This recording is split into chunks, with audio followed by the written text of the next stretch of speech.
Je me tenais devant le conseil. Le marbre noir et les veines d'argent des murs pulsaient sous l'effet des torches, ou peut-être était-ce juste mon cœur qui tambourinait à mes tempes. 7 chaises, 7 chefs de meute, leurs visages figés, observant la situation, ou plutôt, observant moi.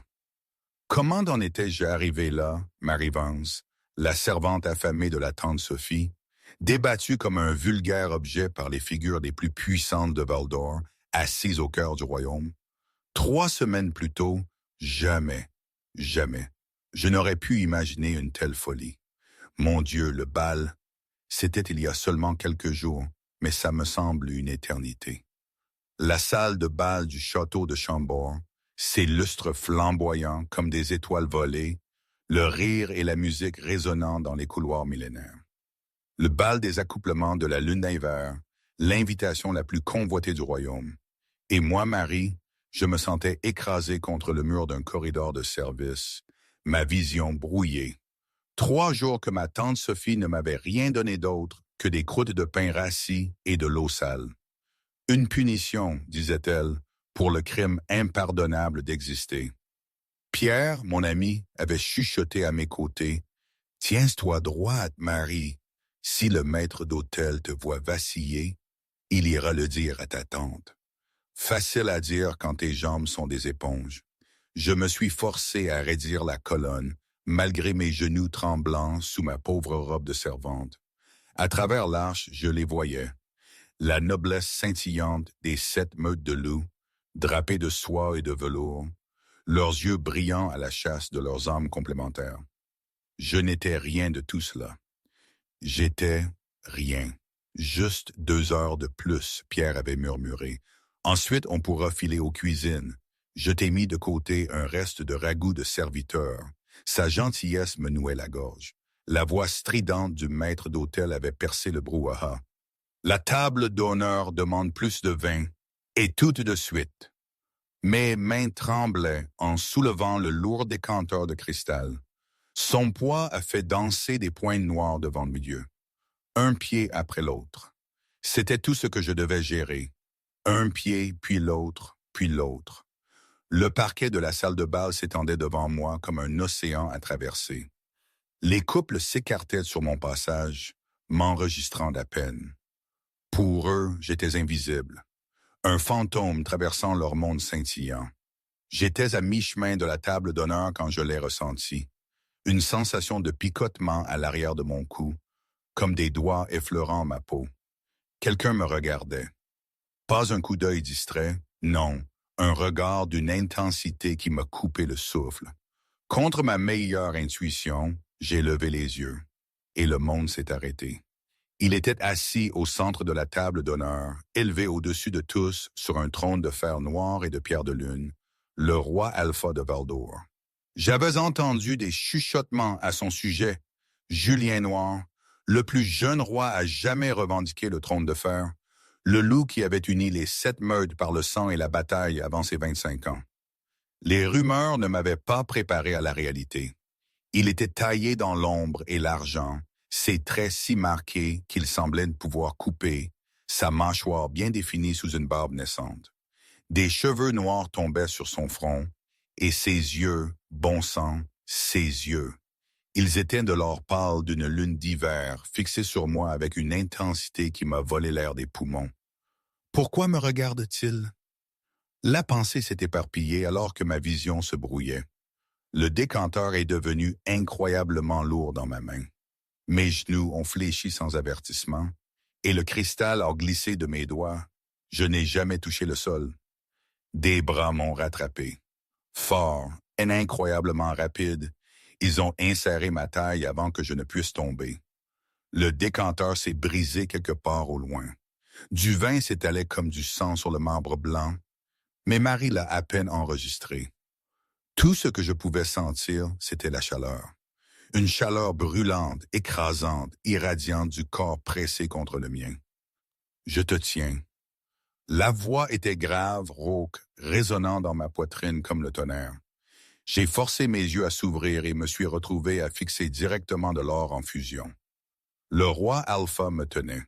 Le roi Alpha de Baldor avait quitté son trône plus vite qu'aucun loup ne devrait pouvoir bouger, traverser 10 mètres de salle de bal en un battement de cœur et rattraper une jeune servante affamée avant qu'elle ne se brise avec le cristal. Votre Majesté, quelqu'un parlait, c'était le maître d'hôtel, sa voix aiguë de panique. Pardonnez cette honte, la fille sera punie immédiatement. Je la retire de votre présence. Vous ne la toucherez pas. Les mots étaient calmes, mais ils portaient le poids d'un commandement absolu. Toute la salle de bal était tombée silencieuse. 500 loups immobiles, observant leur roi bercer une servante dans ses bras. Sire, la voix du maître d'hôtel s'est cassée. J'ai dit, Julien a répété, ses yeux dorés ne quittant jamais mon visage. Vous ne la toucherez pas. Mon cœur martelait mes côtes. De si près, je pouvais voir la façon dont ses pupilles s'étaient dilatées, consommant l'or jusqu'à ce qu'il ne reste que de minces anneaux.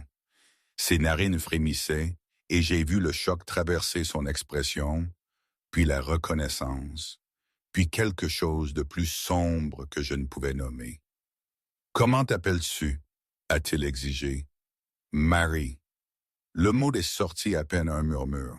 « Mary Vance. » Un murmure a parcouru la foule. Vance, la maison déchue. La lignée qui avait été déchue de son rang 15 ans plus tôt, lorsque mes parents étaient morts dans des circonstances mystérieuses. « Mary. » Le roi prononça mon nom comme s'il le goûtait, en testant le poids sur sa langue. Son bras s'est resserré autour de ma taille. « Quand as-tu mangé pour la dernière fois ?» La question était si inattendue que j'ai répondu honnêtement.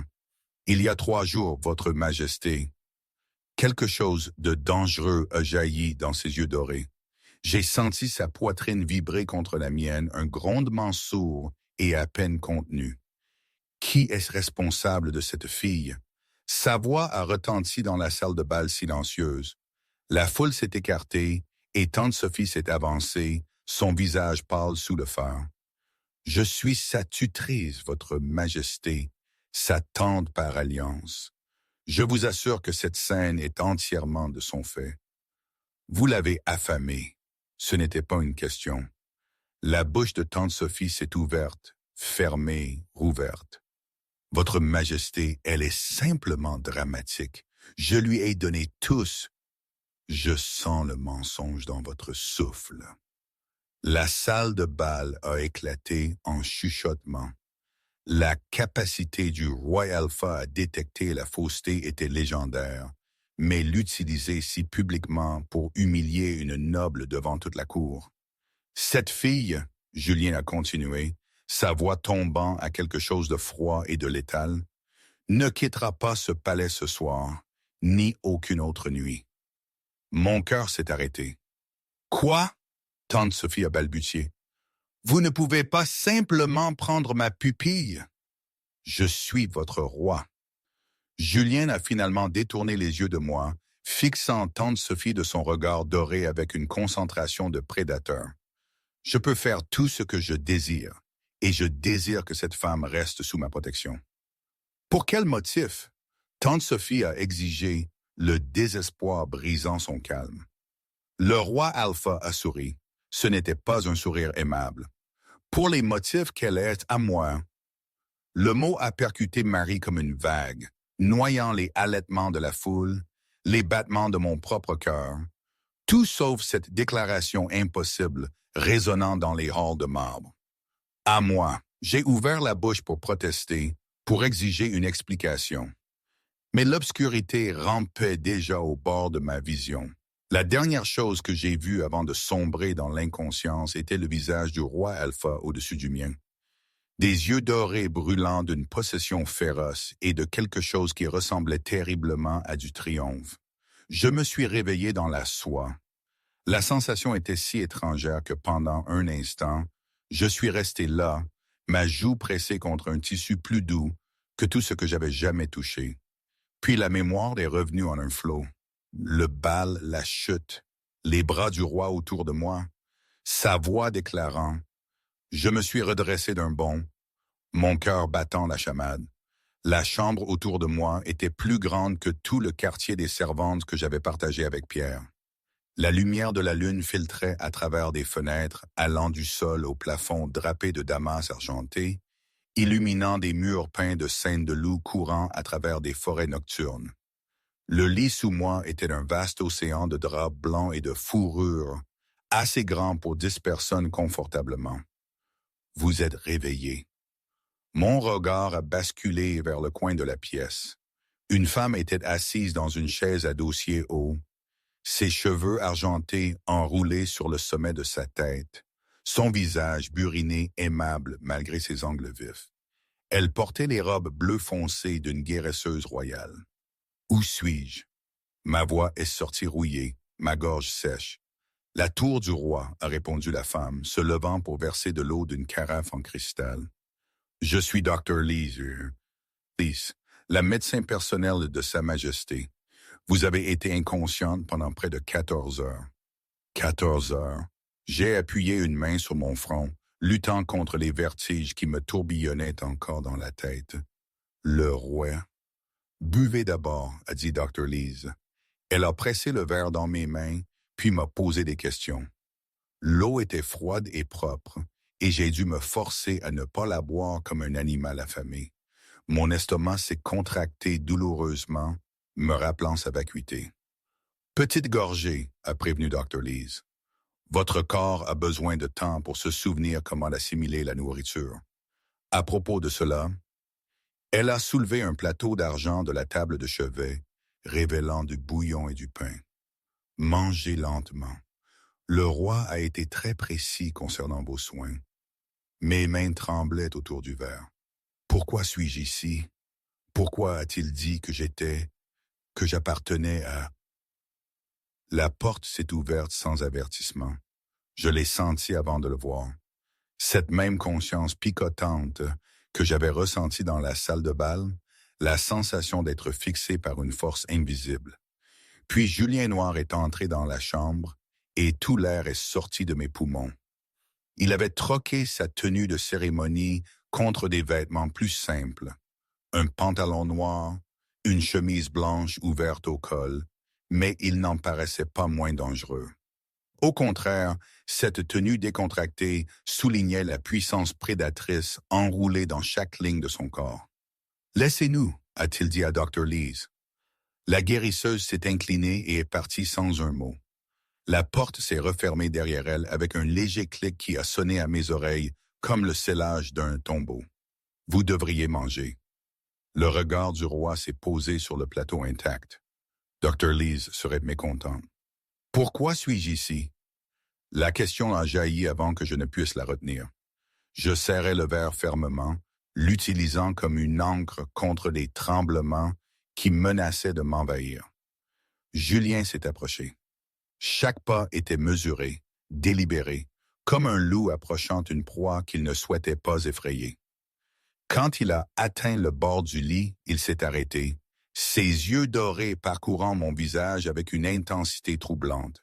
« Vous êtes ici, a-t-il dit lentement, parce que je vous ai amené ici. » Oui, ça, j'avais compris. Les mots sont sortis plus brusques que je ne l'avais voulu. Ce que je ne comprends pas, c'est pourquoi. Je ne suis personne, une servante. Moins que ça, en fait. Je suis la pupille d'une gnôle mineure qui serait heureuse de me voir morte. Pourquoi le roi Alpha de Valdor déclarerait-il publiquement « Ne le ressentez-vous pas? » La question m'a glacé. Ressentir quoi? Sa mâchoire s'est contractée. La frustration a traversé son expression. Ou peut-être quelque chose de plus vulnérable.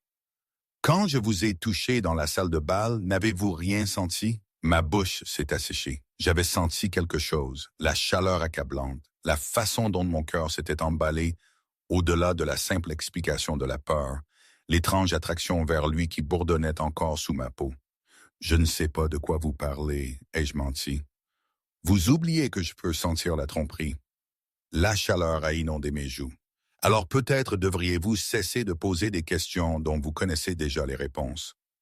Pendant un instant, Julien m'a simplement regardé.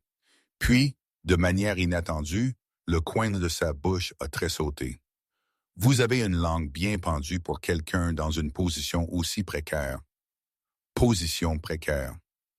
Ma colonne s'est raidie. C'est ce que c'est? Suis-je une prisonnière? Vous êtes une invitée. Les invités peuvent partir. Alors, partez. Julien a reculé, indiquant la porte d'un geste. Si c'est vraiment ce que vous souhaitez, je ne vous arrêterai pas. Vous pouvez sortir de cette chambre, de ce palais, et retourner sous la garde de votre tante. Je me suis figé. L'offre flottait dans l'air entre nous, sincère, malgré son impossibilité. J'ai pensé à la fureur froide de tante Sophie, aux punitions qui m'attendraient pour avoir provoqué une scène si publique, à la lente inanition qui était devenue mon existence. Je n'ai pas bougé. Quelque chose a changé dans l'expression de Julien, s'adoucissant presque imperceptiblement. Il s'est baissé dans la chaise qu'avait occupée Dr. Lees, rapprochant ses yeux de mon niveau. « Je vous ai effrayé ce soir, a-t-il dit doucement. Ce n'était pas mon intention. Vous m'avez revendiqué devant 500 personnes. Ma voix a tremblé malgré mes efforts pour la maintenir stable. Quelle était exactement votre intention? » Le roi est resté silencieux pendant un long moment. Quand il a parlé, sa voix était assez paisible pour que je doive me pencher pour l'entendre. Il y a 23 ans, avant ma naissance, une voyante est venue à la cour de mon père. Elle a prophétisé que la lignée noire prendrait fin avec moi à moins que je ne trouve mon âme complémentaire avant mes 30 ans. Ses yeux dorés ont tenu les miens sans cligner. J'aurai 30 ans au solstice d'hiver dans 12 jours. Mon sang s'est glacé. Vous pensez que je suis... Je ne pense pas, m'a coupé Julien. Quelque chose de féroce brûlait dans son regard. Je sais. Au moment où je vous ai rattrapé, au moment où votre parfum a rempli mes poumons, mon loup a reconnu que vous êtes. Il s'est penché plus près, et mon souffle s'est coupé en sentant la chaleur irradier de lui une fois de plus. Vous êtes mon âme complémentaire, Marivance, celle que la lune a créée pour moi. Les mots auraient dû être romantiques. Au lieu de cela, ils m'ont empli d'une froide terreur. C'est impossible, ai-je chuchoté. Je ne suis même pas un loup. Son expression a changé avec quelque chose que je ne pouvais pas lire. Non, a-t-il convenu doucement. Vous êtes quelque chose de bien plus intéressant. Avant que je ne puisse exiger une explication, les portes de la chambre se sont ouvertes brusquement. Un garde s'est précipité, le visage pâle d'urgence. Votre Majesté, pardonnez l'intrusion. Tante Sophie a fait une requête au conseil. Elle exige que la jeune fille lui soit rendue immédiatement. Les yeux de Julien n'ont jamais quitté mon visage, mais sa voix, lorsqu'il a parlé, était assez froide pour geler l'air lui-même. Quel essai! Le conseil, ses visages, ses yeux calculateurs. Baron Armand, l'alpha de la meute du Nord, s'est penché en avant, un dédain à peine dissimulé dans sa voix. C'est hautement irrégulier. Vous ne pouvez pas simplement revendiquer une humaine au bal des accouplements. Les lois sont claires. Les lois, Julien a interrompu depuis sa position à la tête de la table, stipulent qu'un roi peut protéger tout citoyen de Val-d'Or qui fait face à un traitement injuste. Cette femme a été affamée presque à mort par sa tutrice. J'exerce ma prérogative royale. La prérogative royale ne s'étend pas à la déclaration d'une humaine comme votre propriété. Tante Sophie a pris la parole depuis sa place au stand du pétitionnaire. Son visage était soigneusement composé, mais je pouvais voir la fureur bouillonnante sous la surface. Ma nièce est troublée. Elle a toujours été sujette au drame, à la manipulation. Elle pèse moins qu'un enfant de 12 ans. Julien a coupé froidement. Je pourrais compter ses côtes à travers sa robe. Des murmures ont parcouru le conseil. J'ai gardé les yeux fixés sur le sol, la honte brûlant mes joues. Je n'avais rien demandé de tout cela. Ni l'humiliation publique de mon état, ni l'intérêt inexplicable du roi, ni l'horreur de voir ma vie débattue par des étrangers. Même si nous acceptons que les soins de tante Sophie étaient insuffisants, a dit un autre membre du conseil, une femme aux cheveux cuivrés et aux yeux calculateurs, la solution du roi soulève des questions troublantes. Vous affirmez que cette jeune fille est votre âme complémentaire, votre majesté. Pourtant, elle ne porte aucune marque, ne dégage aucun parfum de loup. Comment une telle chose est-elle possible? Ce n'est pas le souci du conseil. Ça l'est très certainement. La lèvre du baron Armand s'est retroussée. Vous attendez de nous que nous acceptions une reine humaine, la lignée des Noirs diluée avec... Attention, le mot unique ait tranché la chambre comme une lame. Julien n'avait pas élevé la voix, mais la menace était indubitable. Vous parlez de votre future reine. Choisissez vos prochains mots avec une extrême prudence. Le silence qui a suivi était suffocant. Je refuse. Ma propre voix m'a surprise. Toutes les têtes de la chambre se sont tournées vers moi, et j'ai senti mes joues flamber, mais j'ai levé le menton et j'ai continué. Quoi que le roi croie au sujet du destin ou des âmes complémentaires, je n'ai rien accepté. Vous ne pouvez pas prendre de décision sur ma vie comme si je n'avais pas mon mot à dire. Les yeux du baron Armand ont brillé d'un amusement cruel. Eh bien, la souris a une voix. Elle parle correctement, a dit tante Sophie rapidement, saisissant l'ouverture. Marie est clairement dépassée. Elle a besoin d'un environnement familier, de soins appropriés. Permettez-moi de la ramener à la maison. Non. Julien s'est levé de sa chaise. Le mouvement était lent, contrôlé, mais quelque chose en lui a fait tendre chaque loup de la pièce. La jeune fille a fait entendre son objection, a-t-il dit en contournant la table vers moi. Et elle a raison. Elle n'a pas accepté d'être ma reine. C'est son droit. J'ai senti un éclair de soulagement, rapidement noyé par la confusion, alors que Julien s'arrêtait directement devant moi. Cependant, ses yeux dorés ont transpercé les miens. Elle ne souhaite pas retourner aux soins de tante Sophie. N'est-ce que pas, Marie? La question était un piège. Je pouvais le voir clairement. Si je disais non, je restais sous le pouvoir du roi. Si je disais oui, je retournais à l'inanition lente et à une punition certaine. Je souhaite, et je dis avec précaution, faire mes propres choix sur ma propre vie. Quelque chose qui aurait pu être de l'approbation a traversé le visage de Julien. Alors je propose un compromis. Il s'est tourné pour s'adresser au conseil, bien que son corps restait incliné vers moi, assez près pour que je puisse sentir sa chaleur. Mary Vance restera au palais en tant qu'invitée de la couronne pendant 30 jours. Pendant ce temps, elle aura tout le confort, toute la liberté d'aller et venir comme bon lui semble. Si, à la fin de ces 30 jours, elle souhaite partir, elle recevra une généreuse compensation et un passage sûr où qu'elle désire. Le baron Armand a froncé les sourcils. Et la prophétie? Le solstice est dans 12 jours, passe 30. Alors je suppose, a dit Julien tranquillement, que je devrais être persuasif. Son regard est revenu sur moi et j'ai senti tout le poids de son attention comme une force physique. Il y avait de la chaleur là, et une promesse, et quelque chose de sauvage tapis sous la surface. Le conseil a éclaté en arguments, mais je les entendais à peine. Tout ce à quoi je pouvais penser, c'était les 12 jours qui pendaient maintenant au-dessus de ma tête comme une épée. 12 jours jusqu'au solstice. 12 jours pour déterminer le destin d'un roi. Parfois, quand je n'arrivais pas à dormir la nuit, je pensais à mon père, à la façon dont il disait toujours « Ne fais confiance à personne qui sonne trop beau ». Il parlait des marchands au marché, mais maintenant, je le comprenais différemment. Le palais, les promesses, tout sonnait trop beau, trop parfait, et la perfection n'existe pas. Ça, je l'avais appris à mes dépens. Dans notre petite maison à l'orée de la forêt, loin de toute cette grandeur, les préoccupations étaient simples. La prochaine récolte, le prix du bois, une épidémie de grippe. Jamais on n'aurait imaginé que le destin du royaume pourrait un jour reposer sur des épaules aussi frêles et incertaines que les miennes. C'était un monde que mes parents avaient soigneusement caché, me protégeant d'une vérité que je ne devais jamais découvrir.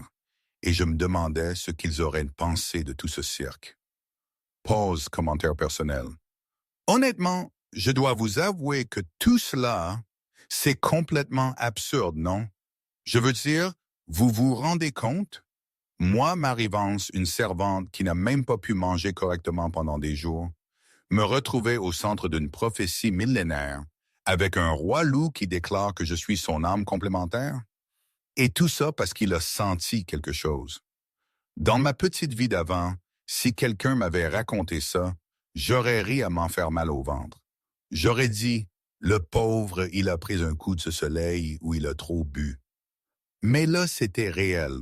La peur était réelle, l'attraction étrange que je ressentais était réelle, et la menace du solstice était tout à fait terrifiante. C'est tellement gros, tellement fantastique. On pourrait se dire que c'est une blague cruelle, une manipulation. Qui n'aurait pas de doute dans cette situation? Je me sentais perdu, comme une feuille emportée par la tempête. Est-ce que ce sont des preuves suffisantes pour tout accepter? Franchement, même maintenant, en repensant à cette période, j'ai du mal à croire que j'ai fait ce que j'ai fait. Mais bon, il fallait bien que l'histoire continue, n'est-ce pas? Retour à mes tribulations. Fin du commentaire personnel. Les jours suivants au palais furent étranges. Il ne me poussait pas, ne me mettait pas la pression, n'utilisait pas son pouvoir évident pour me plier à sa volonté. Au lieu de cela, il apparaissait simplement. Dans la bibliothèque quand je lisais, dans les jardins quand je me promenais parmi les fleurs de lune, au repas où il s'asseyait à ma table et me posait des questions sur mon enfance, mes intérêts, mes rêves. Vous essayez de me séduire? Lui ai-je reproché le troisième matin où je l'ai trouvé m'attendant, avec des pâtisseries fraîches devant mes chambres. J'essaie de vous connaître, a-t-il corrigé. Y a-t-il une différence? Ses yeux dorés se sont plissés avec quelque chose qui aurait pu être de l'amusement. Je suis un roi. Si je voulais vous séduire, je n'aurais qu'à l'ordonner. Vous ne pouvez pas commander le désir. Non. Il s'est approché et j'ai ressenti cette attraction de nouveau, cette gravité inexplicable qui me tirait vers lui. C'est précisément pourquoi je n'ai pas essayé. Il m'a laissé debout à ma porte avec des pâtisseries chaudes dans les mains et la chaleur fleurissant sur mes joues. Chaque nuit, seul dans ma chambre, j'examinais les étranges sensations qui montaient en moi. Le roi avait raison. Je commençais à ressentir le lien. Cela a commencé comme des chuchotements, un frisson de contentement quand je savais qu'il était proche, une torsion d'anxiété quand je sentais son stress. Dès la troisième nuit, je pouvais localiser sa position dans le palais simplement en me concentrant sur ce fil invisible qui nous reliait. Cela aurait dû me terrifier. Au lieu de cela, c'était comme revenir à la maison. Dr. Lees avait pris l'habitude de visiter mes chambres chaque soir sous prétexte de vérifier ma convalescence, même si je soupçonnais le roi de lui avoir demandé de surveiller les signes de détresse. C'est elle qui m'a raconté plus tard ce qui s'était passé après que j'ai ressenti cette vague de désespoir quand je repensais à ma vie. Marie, l'état du roi Julien à ce moment-là, c'était impressionnant, m'avait-elle dit, une douce lueur dans les yeux. Je n'avais jamais vu une telle agitation. Il était dans sa tour, mais il a soudainement hurlé comme si on l'écorchait vif. Pas de douleur physique, non. Une douleur émotionnelle, comme si la sienne était la vôtre. Il s'est levé d'un bond, son visage pâle, ses yeux pareils à des torches. Il marmonnait quelque chose sur le lien, sur le fait qu'il sentait votre détresse. J'ai essayé de le retenir, de lui expliquer que cela pourrait être imprudent, mais il n'écoutait pas.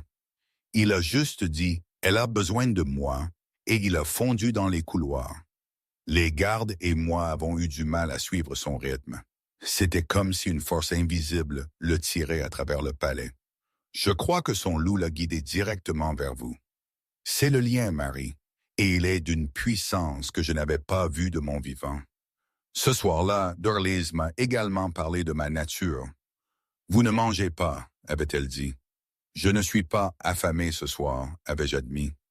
Dr. Lees m'a étudié avec des yeux complices. « Votre corps change, s'adapte. Il a besoin de carburant, même lorsque votre esprit ne le reconnaît pas. » Changer? J'ai posé ma fourchette. Que voulez-vous dire par changer? La guérisseuse a hésité. Le roi vous a-t-il parlé de ce que vous êtes? Il a dit que j'étais quelque chose d'intéressant.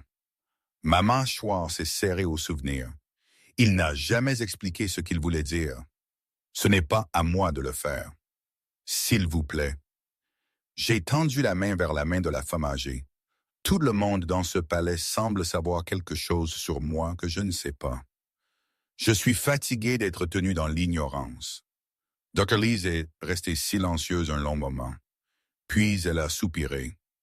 Lorsque vous vous êtes évanoui dans la salle de bal, je vous ai examiné minutieusement.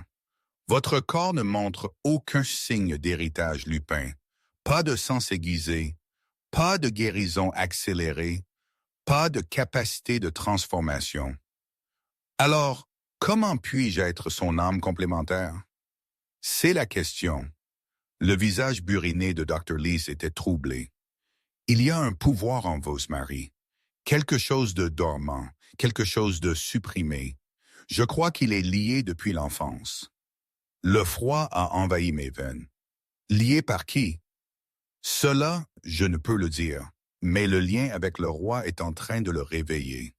Tout ce qui était enfermé en vous commence à bouger. Mes mains tremblaient, j'ai pensé aux paroles de Pierre.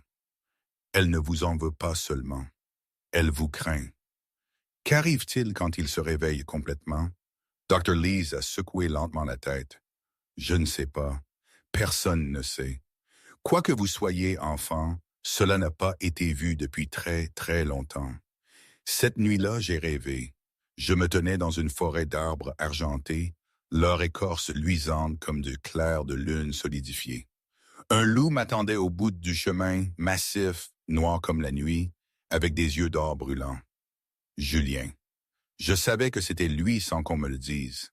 Il s'est approché lentement, sa grande tête baissée, et a pressé son museau contre ma paume. Le contact a envoyé du feu à travers mes veines. À moi! Sa voix a résonné dans mon esprit. Enfin, à moi. Mes doigts se sont enroulés dans sa fourrure. Je ne comprends pas ce qui m'arrive. Vous vous éveillez. Ses yeux de loup ont tenu les miens. Ce qui a été volé revient. Ce qui a été volé, le rêve s'est brisé. J'ai haleté, me réveillant pour trouver Julien dans ma chambre. Non pas le loup, mais l'homme, debout, rigide au pied de mon lit. Son visage était pâle, ses yeux dorés grands ouverts. « Tu étais dans mes rêves », a-t-il murmuré. « Tu ne devrais pas pouvoir. Ce niveau de lien prend des années à se développer. » Je me suis redressé, mon cœur martelant.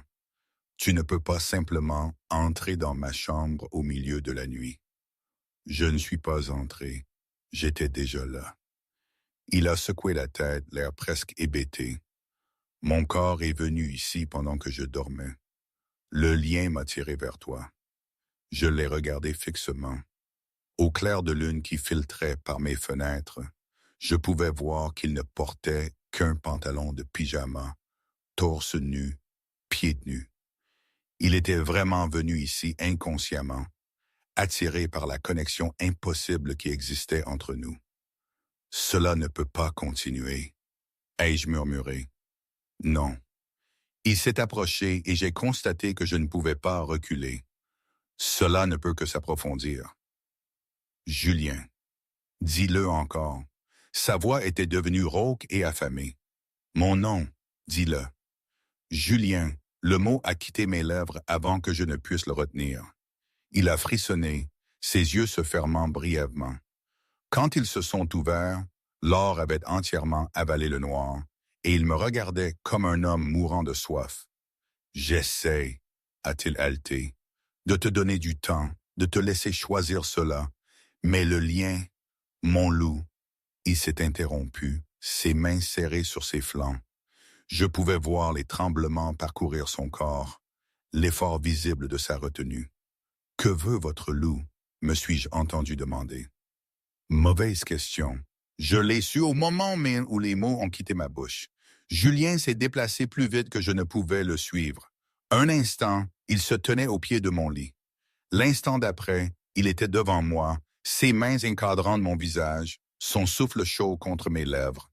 « Mon loup veut te revendiquer. » Sa voix était à peine humaine, un grondement enrobé de mots. Te marquer, te faire mienne d'une manière qui ne pourra jamais être défaite.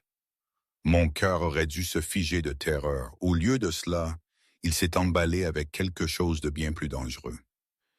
Et vous, que voulez... Que voulez-vous? Ai-je chuchoté. La même chose. Son front s'est posé contre le mien. Que les dieux m'aident. La même chose. Ses lèvres ont trouvé les miennes. Le baiser n'était pas doux. Il était possessif, dévorant, une possession aussi totale que n'importe quel vœu prononcé. Mes mains ont trouvé ses épaules, voulant le repousser. Mais au lieu de cela, mes doigts se sont enfoncés dans sa peau, le tirant plus près. La chaleur a explosé à travers mon corps. Pas la chaleur confortable du lien, mais quelque chose de fondu et d'accablant. J'ai senti quelque chose changer en moi. Quelque chose se fissurer comme de la glace au printemps. Julien a gémi contre ma bouche. Ses mains ont glissé de mon visage à ma taille, me soulevant, me pressant contre des oreillers, alors que son corps couvrait le mien. Et puis ses dents ont éraflé ma gorge. La sensation a envoyé des éclairs à travers mes veines. Quelque chose en moi a hurlé oui et non, simultanément. Mon corps s'est cambré vers lui, même si mon esprit hurlait « Danger », Julien attend. Il s'est figé. Pendant un long et terrible moment, il est resté parfaitement immobile, sa bouche contre mon poing de pouls, sa respiration haletante. Puis, avec ce qui a semblé un effort agonisant, il s'est retiré. Ses yeux étaient sauvages, plus loukomes. Une mince ligne de sang marquait sa lèvre inférieure là où ses crosses étaient descendues. Je suis désolé. Les mots étaient gutturaux, à peine intelligibles. Je suis désolé, je ne voulais pas. Il était parti avant que je ne puisse répondre. La porte claquant derrière lui, me laissant seul dans mes draps emmêlés, mon cœur battant la chamade, mon corps indolori, et une seule vérité terrifiante se cristallisant dans mon esprit. Je voulais qu'il revienne. Je voulais qu'il finisse ce qu'il avait commencé. Et quoi que ce soit qui s'éveillait dans moi le voulait encore plus. Marie n'a pas dormi de nouveau cette nuit-là. Elle s'est assise près de sa fenêtre, regardant la lune tracer son chemin dans le ciel. Ses doigts pressés à l'endroit de sa gorge où les dents de Julien avaient effleuré sa peau. La chair y picotait, sensible d'une manière qu'elle n'avait jamais été auparavant. Te marquer, te faire mienne d'une manière qui ne pourra jamais être défaite. Elle aurait dû être horrifiée. Elle aurait dû fuir le palais à l'aube, accepter la compensation offerte par le roi et disparaître quelque part où son lien ne pouvait pas l'atteindre. Mais même en y pensant, elle savait que c'était impossible. Le fil qui les reliait n'était plus un murmure. C'était une corde, une chaîne, une encre incrustée dans son âme même. Alors que l'aube commençait à éclairer le ciel, un léger coup est venu à sa porte. « Madame, le roi demande votre présence dans la salle du trône. C'est urgent. » Marie s'est levée sur des jambes instables. Quoique l'attendît, elle y ferait face. Mais en suivant la servante à travers les couloirs sinueux du palais, elle a ressenti quelque chose de nouveau à travers le lien. Non pas la présence habituellement contrôlée du roi, mais quelque chose d'aigu et de froid. La peur. Le roi Alpha de Valdor avait peur. Et d'une certaine manière, Marie savait avec une terrible certitude que sa peur avait tout à voir avec elle. La salle du trône était froide. J'avais déjà traversé ses halls, de grands corridors de marbre noir et de filigrane d'argent. Mais je n'avais jamais pénétré le siège du pouvoir valdorien. Des rangées de colonnes s'étendaient vers l'estrade où attendait le trône de fer, son métal sombre luisant de pierres de lune incrustées qui pulsait d'une faible lumière. Julien se tenait devant le trône, dos à moi. Il était vêtu pour la guerre. Armure de cuir noir, 2 lames croisées dans son dos, et quelque chose dans sa posture rigide a transformé la peur que je ressentais à travers notre lien en glace. « Julien ?» Ma voix a résonné dans la vaste chambre. Qu'est-il arrivé? Il s'est tourné et mon souffle s'est coupé. Son visage était sculpté dans la pierre, mais ses yeux dorés qui avaient brûlé de désir quelques heures auparavant, étaient creux de terreur. Il y a eu une attaque. Sa voix était plate, contrôlée. 3 villages à la frontière orientale, massacrés cette nuit. Ma main s'est envolée vers ma bouche. Des loups? Quelque chose de bien pire. Il a descendu les marches du Dès, chaque mouvement précis et délibéré. As-tu déjà entendu parler des âmes creuses? Le nom a remué quelque chose dans ma mémoire, des histoires chuchotées d'enfance, des contes racontés pour effrayer les enfants désobéissants, des loups qui ont perdu leur âme, qui se nourrissent de la force vitale des autres. Pas perdu, Julien s'est arrêté devant moi, assez près pour que je puisse voir la tension nouée dans son cou. Voler.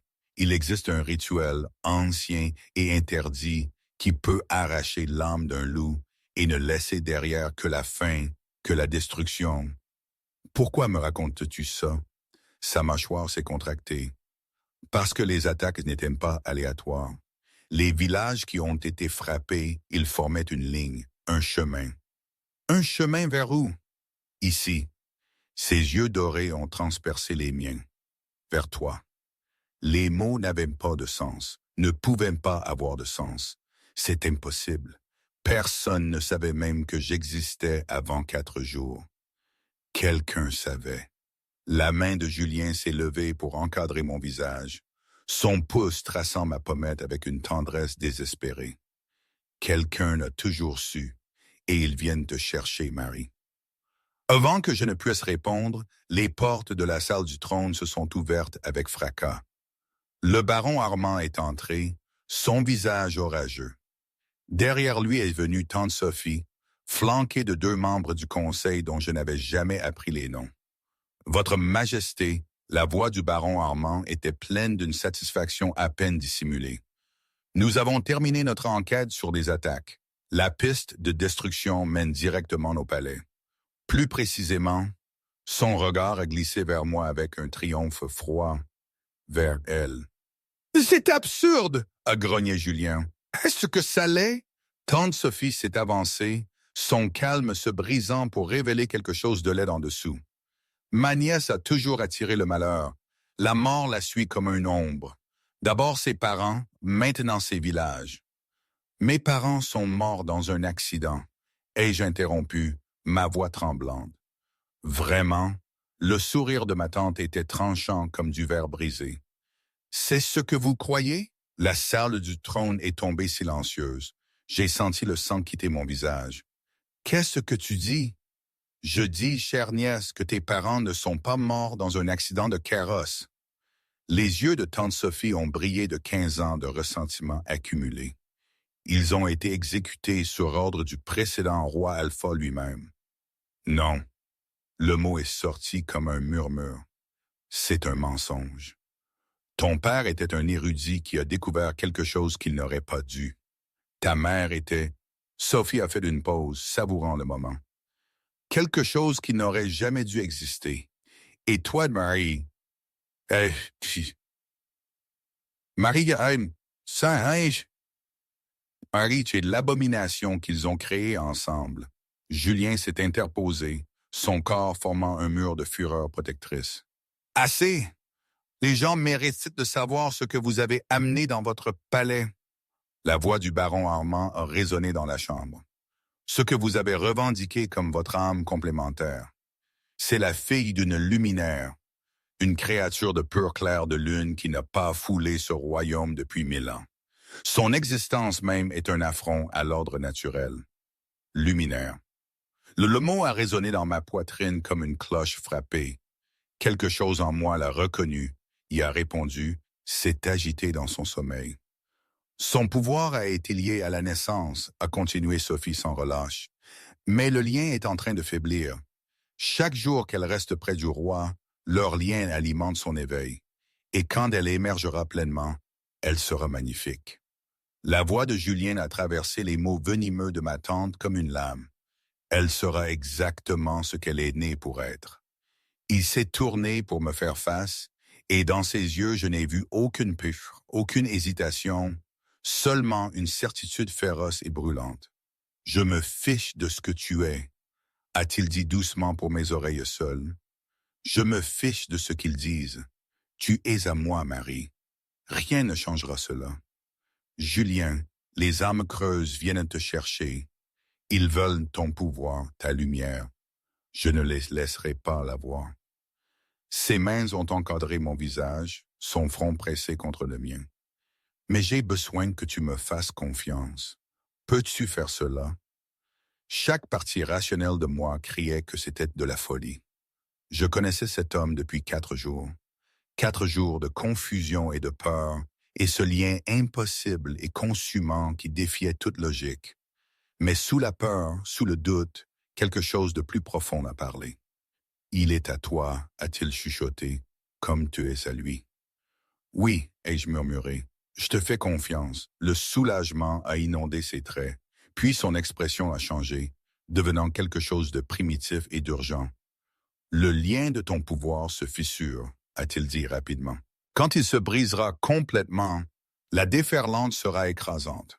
Cela pourrait te détruire à moins que tu n'aies une ancre, un lien d'âme complémentaire achevé. » Ses yeux dorés ont sondé les miens. « J'ai besoin de te marquer, Marie, ce soir, maintenant. C'est la seule façon de t'assurer de survivre à ce qui arrive. » Derrière eux, le baron Armand a balbutié d'indignation. Tante Sophie a poussé un cri de protestation. Mais je n'ai rien entendu de tout cela. Tout ce que je pouvais voir, c'était Julien. Tout ce que je pouvais sentir, c'était de la vérité de ces mots résonnant à travers chaque fibre de mon être. « Fais-le », ai-je chuchoté. Il n'a pas hésité. Sa bouche a trouvé ma gorge, et cette fois, il n'y a pas eu de frottement doux, de caresses légères. Ses dents se sont enfoncées profondément à la jonction de mon cou et de mon épaule, et mon cri de douleur s'est transformé en quelque chose d'entièrement différent. La lumière a explosé à travers mon corps. Une lumière pure, aveuglante, magnifique.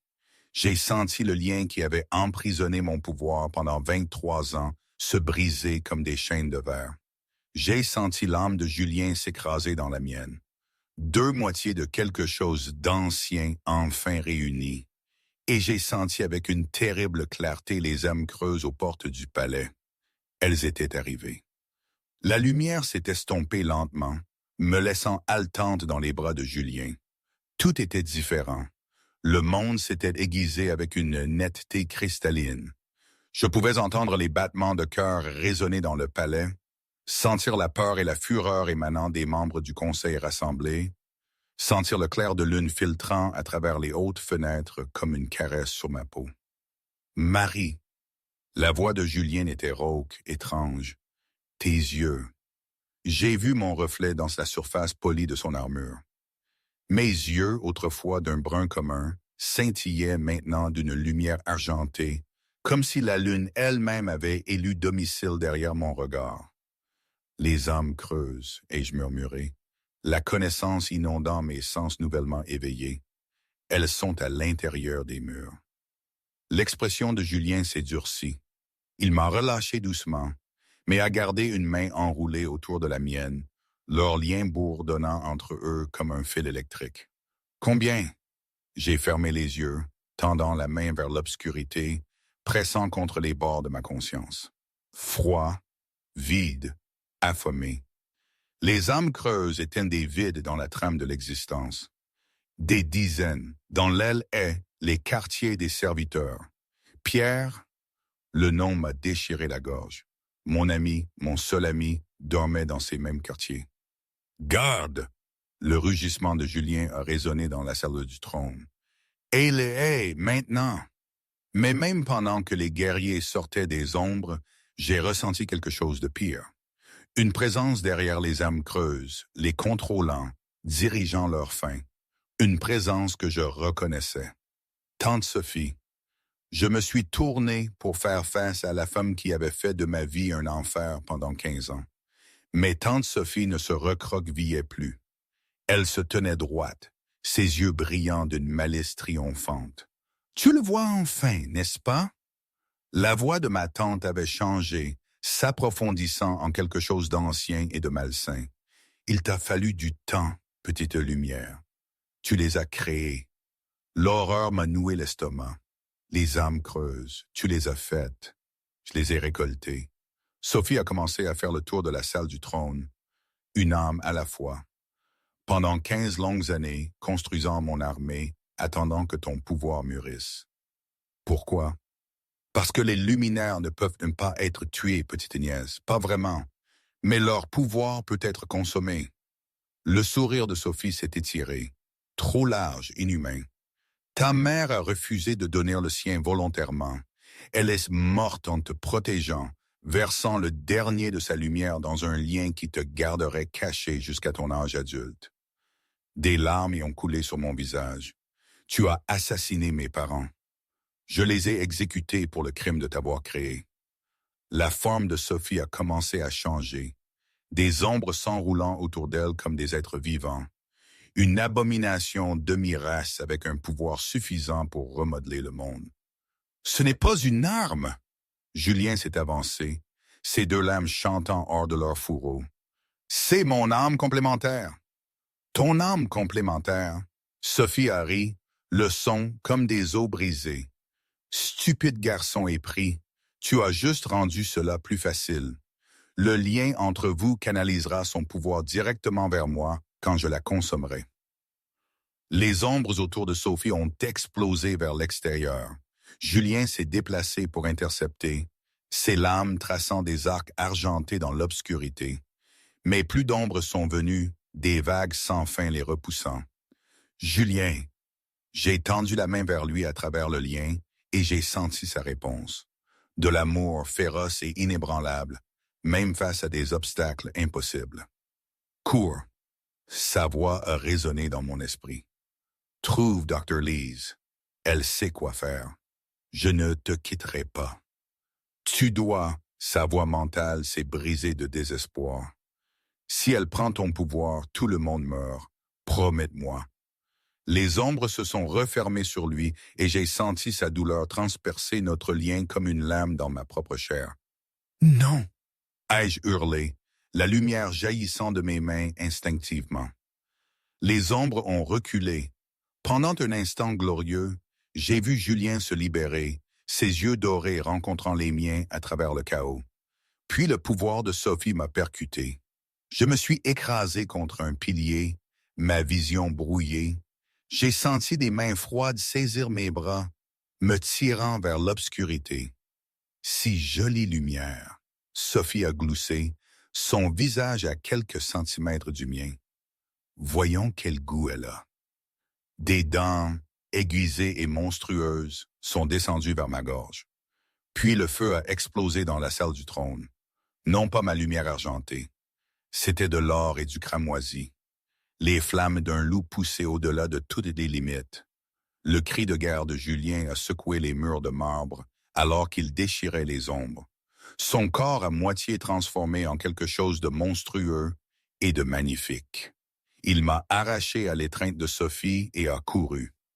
Le monde s'est estompé autour de nous. Couloirs, escaliers, passages cachés. Julien se déplaçait à la vitesse du désespoir, ses bras verrouillés autour de moi comme des bandeaux de fer. « Ne lâche pas », a-t-il haleté, du sang coulant de blessures que je pouvais sentir à travers notre lien. « Quoi qu'il arrive, ne me lâche pas. »« Jamais », ai-je promis. Ils ont franchi une porte cachée dans l'air nocturne. Le jardin du palais s'étendait devant nous, des fleurs de lune argentées brillant sous la pleine lune. Et attendant au centre du jardin, entouré d'un cercle de pierres antiques, se tenait Dr. Lees. « Vite !» a ordonné la guérisseuse. « Dans le cercle, c'est le seul endroit où son obscurité ne peut pas atteindre. » Julien a trébuché en avant, ses forces lui manquant enfin. Ils se sont effondrés ensemble au centre du cercle, et j'ai senti une puissance ancienne s'élever autour d'eux comme un bouclier. Tu es blessé.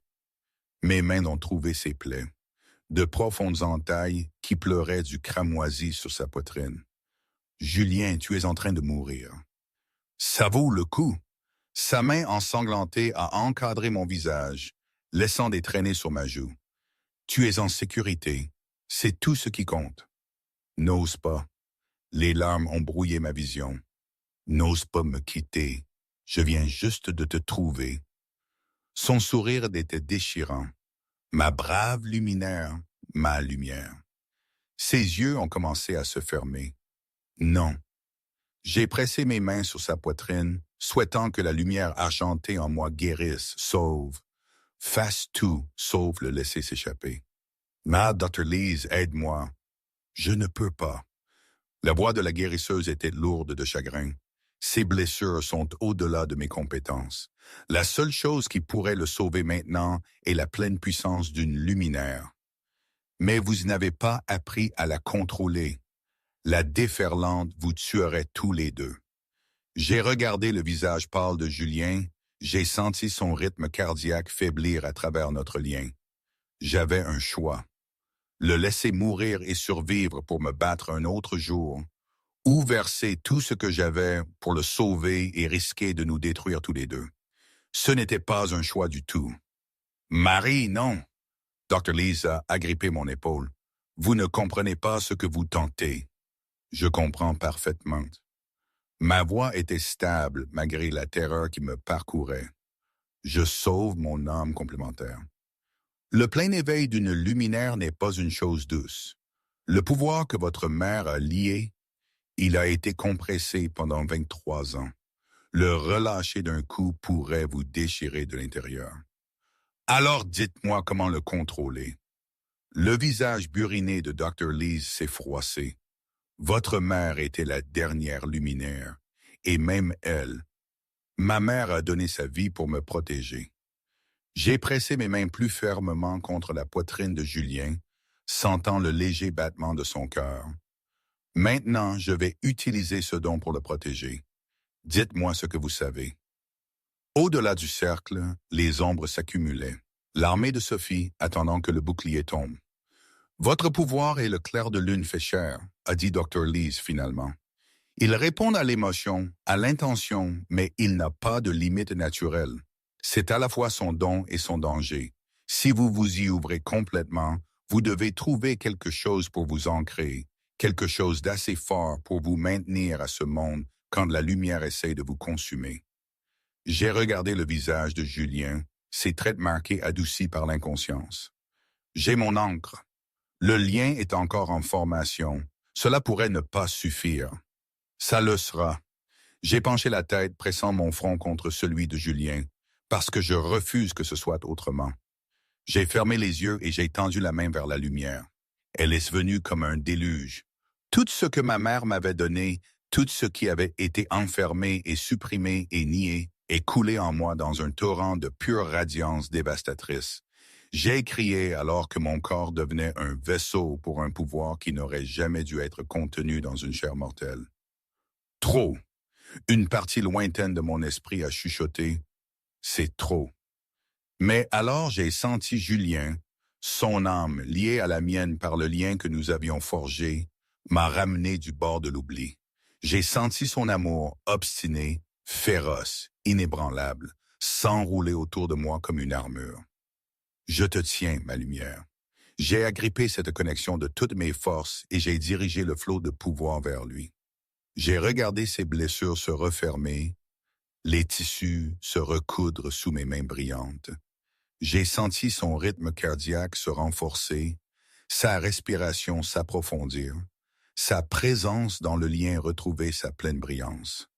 Mais le pouvoir ne s'arrêtait pas. Il continuait de couler en moi de plus en plus, montant vers un crescendo que je ne pouvais contenir. Les pierres antiques autour d'eux ont commencé à se fissurer. Le sol tremblait sous nos corps. « Marie !» La voix de Dr. Lees semblait venir de très loin. « Vous devez arrêter. Vous allez tout détruire. » Je ne pouvais pas arrêter. La lumière avait sa propre dynamique maintenant, son propre but terrible. « Marie !» La voix de Julien a coupé le chaos. Non pas faible maintenant, mais forte, impérieuse. Ses mains ont agrippé mes poignets, ses yeux dorés brûlant dans mes yeux argentés. « Reviens à moi. Je ne peux pas. Le pouvoir est à toi. Il t'appartient, pas l'inverse. » Sa prise s'est resserrée. Tu n'es pas le sacrifice de ta mère. Tu n'es pas une arme. Tu es Mary Vince et tu es mon homme complémentaire. Et je te dis d'arrêter. Quelque chose dans sa voix, la certitude absolue, l'autorité inébranlable est percé l'emprise de la lumière sur moi. J'ai haleté et le pouvoir s'est contracté. Il n'a pas disparu. Je pouvais encore le sentir bourdonner sous ma peau, vaste et terrible et magnifique. Mais il était à moi maintenant. Vraiment à moi. Vous l'avez fait. La voix de Dr. Lees était étouffée d'émerveillement. Aucune luminaire n'a jamais appris à contrôler le plein éveil si rapidement. J'avais de la motivation. Je me suis effondré contre la poitrine de Julien. Ses bras se sont enroulés autour de moi instantanément. « Tu m'as sauvé !» Sa voix a grondé sous mon oreille. « Femme extraordinaire !» C'est ce que font les âmes complémentaires. Son rire était rauque, brisé par l'émotion. Puis sa bouche a trouvé la mienne et j'ai oublié les ombres qui s'accumulaient. Quand nous nous sommes finalement séparés, l'expression de Julien s'était durcie. Tante Sophie est toujours dehors. Je sais, je me suis levé. Le pouvoir en moi s'était transformé en une lueur stable. Mais elle a fait une erreur. Quelle erreur! J'ai regardé vers les ombres qui s'accumulaient au bord du cercle. Elle pensait que consommer ma lumière la rendrait puissante. Mes yeux ont flambé d'argent. Elle ne réalisait pas que ma lumière peut brûler. Les pierres antiques se sont effritées alors que je franchissais leur protection. « Marie, attends !» Julien s'est levé d'un bond. « Tu ne peux pas l'affronter seul. » Je ne suis pas seul. Je me suis tourné vers lui, mes yeux argentés adoucis par l'amour.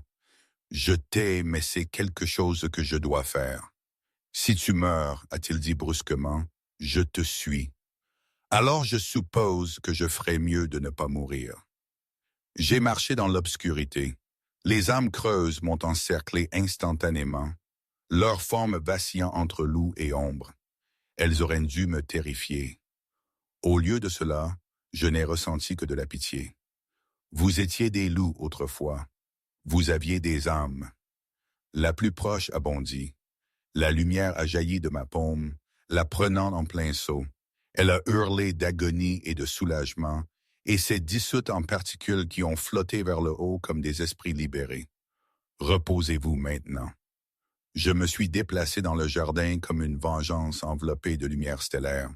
Chaque âme creuse a connu le même sort. Pas la destruction, mais la libération. Impressionnant. Tante Sophie a émergé des ombres. Une chose tordue d'obscurité.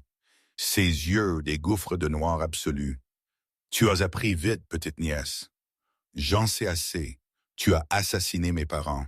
Tu m'as torturé pendant 15 ans. Tu as tué des milliers de personnes. Tout ça pour ce moment. Tout ça pour toi. Alors viens me prendre. Sophie a attaqué. La lumière et l'ombre se sont heurtées. J'ai ressenti l'impact dans mes os alors que le pouvoir volé de Sophie s'écrasait contre le mien.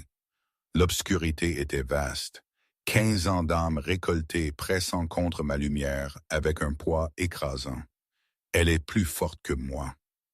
Tu peux le faire. La voix de Julien a traversé mon désespoir, versant de la force à travers le lien. Pas de la magie, mais quelque chose de plus profond. L'amour, la foi. Tu ne te bats pas seul. J'ai puisé dans cette force et j'ai repoussé. J'ai pensé au sacrifice de ma mère, au courage de mon père. J'ai pensé à Julien, sa protection, sa patience. J'ai pensé à l'avenir que je voulais. Et j'ai brûlé. La lumière qui a explosé n'était pas argentée, mais dorée. La pure radiance du soleil. Elle a déchiré l'obscurité de Sophie, dissolvant les ombres, libérant les âmes. Sophie a hurlé, prédateur devenant enfin proie. Elle a essayé de fuir, mais il n'y avait plus d'ombre. S'il te plaît, je suis ta famille. Ma famille m'aimait. Ma famille est morte en me protégeant. Tu n'es rien d'autre que le monstre qui les a détruits. J'ai levé la main. Attends! Pierre a trébuché à travers le jardin en ruine. Il y a quelque chose que tu dois savoir. Le lien que ta mère a créé, ce n'était pas seulement pour cacher ton pouvoir. Sophie a capturé une partie de la lumière de ta mère, son essence. C'est ce qui a alimenté les âmes creuses. L'âme de ta mère est piégée à l'intérieur d'elle. Mon sang s'est glacé. J'ai regardé Sophie avec mes sens nouvellement éveillés et je l'ai vue. Une lueur d'argent sous l'obscurité. Une chaleur familière enfouie sous la corruption. Ma mère souffrant encore. Si tu me détruis, Sophie a haleté, tu la détruis aussi. Le choix était impossible. Quoi que tu décides, je suis avec toi. J'ai fermé les yeux. Le poids de la décision pressait comme des montagnes. Et puis j'ai senti autre chose à travers la lumière. Un toucher doux, familier. Ma chérie. Mes yeux se sont ouverts. Au sein de la radiance dorée, une forme a coalescé. Une femme faite de lumière argentée. Maman, tu es devenue si belle, si forte. Je ne sais pas comment te sauver. Tu l'as déjà fait. En éveillant ton pouvoir, tu as affaibli mes chaînes. Je peux enfin me libérer. Alors viens avec moi. Mon temps s'est terminé il y a 15 ans. Je ne suis resté que pour te protéger. Des doigts fantomatiques ont effleuré ma joue. Tu as trouvé ton âme complémentaire. Tu construiras une belle vie. S'il te plaît, ne me quitte pas. Je ne t'ai jamais quitté. J'étais avec toi dans chaque lever de soleil, dans chaque rayon de lune, dans chaque rêve où tu te sentais chez toi. Des larmes ont coulé sur mon visage. Je t'aime. Je sais, ma chérie. J'ai toujours su. La forme de ma mère a commencé à se dissoudre, mais pas avant de faire face à Sophie une dernière fois. Sophie, le mot était calme, triste. Je te pardonne. La lumière argentée a explosé vers l'extérieur, fusionnant avec l'or de Marie, créant une radiance si brillante qu'elle a transformé la nuit en jour à travers le royaume. Quand la lumière s'est estompée, Sophie avait disparu, non pas détruite, transformée. Une petite fleur argentée a poussé là où elle s'était tenue. Une prison de beauté pour une âme trop corrompue pour être libérée. Je me suis effondré sur mes genoux. Des bras m'ont rattrapé. Je te tiens. La voix de Julien était rauque de larmes. Je te tiens, ma lumière. Je me suis enfoui dans sa poitrine et j'ai pleuré. C'est fini. La bataille est finie. Il a pressé ses lèvres sur mes cheveux. Tout le reste ne fait que commencer. L'aube s'est levée sur Val-d'Or dans des nuances de rose et d'or. Je me tenais sur le balcon de la tour du roi. Notre tour maintenant, regardant la lumière se répandre sur un royaume changé à jamais. Tu devrais te reposer. Les bras de Julien se sont enroulés autour de moi par derrière. À travers leurs liens achevés, je sentais son contentement, son amour. Je n'ai pas pu dormir. Trop de choses à digérer. Ses lèvres ont trouvé la marque sur ma gorge. Le conseil demande une audience. Des questions sur ce que tu es. Sur la question de savoir si une luminaire peut vraiment être reine. Sur la question de savoir si la reine les aveuglera s'ils l'ennuient. J'ai entendu son sourire. Le baron Armand a failli s'évanouir. J'ai ri. Bien, il a été impoli avec moi. Julien m'a retourné dans ses bras. Comment vas-tu? Vraiment? Je suis en deuil pour la mère que je n'ai jamais connue, pour les années que j'ai perdues. J'ai touché son visage, mais je suis aussi reconnaissante parce que cette ville s'est effondrée de faim et l'homme le plus puissant du royaume l'a rattrapée et a refusé de la laisser partir. Il a terminé doucement. Je ne comprenais pas alors, mais tu savais, n'est-ce pas, dès le tout premier instant. Mon loup savait, le reste de moi n'a eu qu'à rattraper le retard. Son sourire était dévastateur. Maintenant, je remercie la lune à chaque instant de t'avoir fait trébucher dans mes bras. Je ne peux pas imaginer un monde où tu ne serais pas à mes côtés. Je te regarde et je vois tout ce que j'ai toujours voulu. Julien, je t'aime. Marie Vance. Je t'ai aimé quand tu étais une servante affamée qui osait se rebeller contre un roi. Je t'ai aimé quand tu tremblais dans mes bras. Je t'ai aimé quand tu as marché seul dans l'obscurité. et je t'aimerai pour chaque jour de l'éternité. Mes yeux brûlaient de larmes, pas de chagrin, mais de joie. Je te laisserai une condition. Nomme-la. Aime-moi même quand j'aveugle accidentellement les membres du conseil qui m'ennuient. Son rire a retenti dans l'air matinal alors qu'il me balayait dans ses bras. Ma reine terrifiante, a-t-il murmuré contre mes lèvres. Je ne l'aurais pas autrement. Et aujourd'hui, vraiment, je ne sais pas. La vie au palais, le poids de la couronne que je partage maintenant avec Julien, la gestion d'un pouvoir immense qui demande toujours de la discipline. C'est un apprentissage constant. Parfois, je pense que c'était la meilleure chose qui pouvait m'arriver. Une seconde chance inattendue, un destin que je n'aurais jamais osé rêver.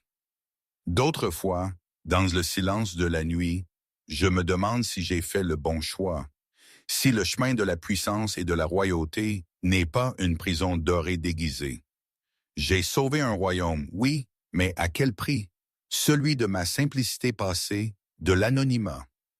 Mais je ne suis plus seul. Le lien avec Julien est une ancre inébranlable, un amour qui résiste au doute. Nul destin n'est tracé sans ambiguïté, et la perfection n'existe pas. Mais c'est ma vie désormais, avec ses lumières et ses ombres, et je suis prête à l'embrasser, ou du moins à